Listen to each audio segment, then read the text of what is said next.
If it's a great program, having good impact, it's also something that should be sustained. How are we going to make sure that this is going to be available into the future?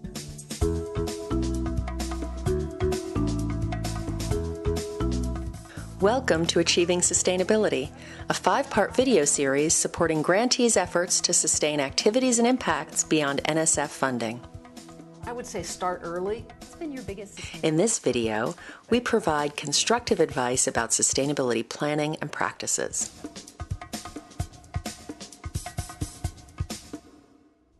The ATE community actually has a leg up on lots of other kinds of communities that think about sustainability because they have such a deep culture of assessment and evaluation already. But one piece of advice might be to really make as much as you can of that data, and not just on an annual basis or for the purpose of a report, but as a way to really feed your strategic planning for the future. And the second thing is to realize that it's really an ongoing, everyday kind of a process. Plans and strategies in the first year, in the second year, and even at the beginning of this grant may have changed since then. So just to continue to think about sustainability as an ongoing cycle that needs ongoing revision and thought. If you could pick one key piece of advice related to evaluation and sustainability for the AT community, what would that be? I think you need to be thinking about it every day. Now, you are going to have a formal external evaluation, which maybe isn't on your radar on a daily basis, but you can integrate evaluative thinking, using data on a daily basis to make decisions, and I think sustainability can be the same thing. How are we going to make sure that this is going to be available into the future? How can we deepen our partners' commitment to continue this once the funding goes away? Having evidence that you've made a difference in the world is going to go a long way and be very impressive to people you may want to work with or funding sources. It's going to give you an edge as opposed to someone who's just saying we have this really good idea or we're doing really great work. You have this external validation of the work that you're doing. And it's not just about finding more money, right? It's about sustaining the good work that you're doing. That's the most important thing.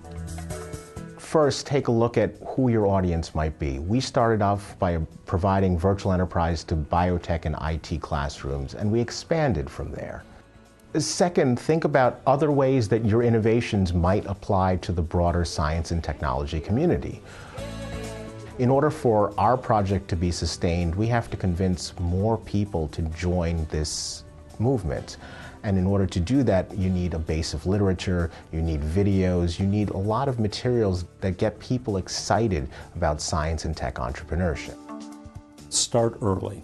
We created a formal sustainability plan in the second year of our center under the encouragement of our industry advisory board and our National Visiting Committee. And they helped us with that sustainability plan.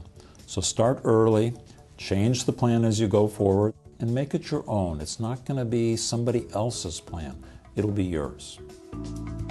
What I think new projects and new PIs can do is really make sure that they have clear-cut goals and objectives and metrics of how they're going to get there. And think about all the time what investment they're making in particular projects.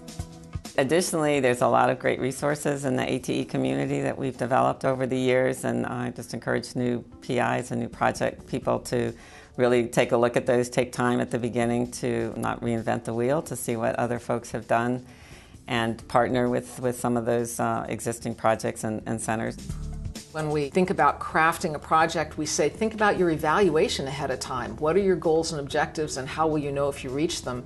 Well, if at the same time you start thinking about what really could live beyond these federal dollars, and you think about it right from the very start, even if it's the type of thing like you will be hiring an adjunct person, you could go to your administration early on and say, if this whole thing is successful, will you write a letter of commitment to say that this person would be hired, or someone with those types of capabilities? Early and practical, I think, are the two best pieces of advice I could give around sustainability.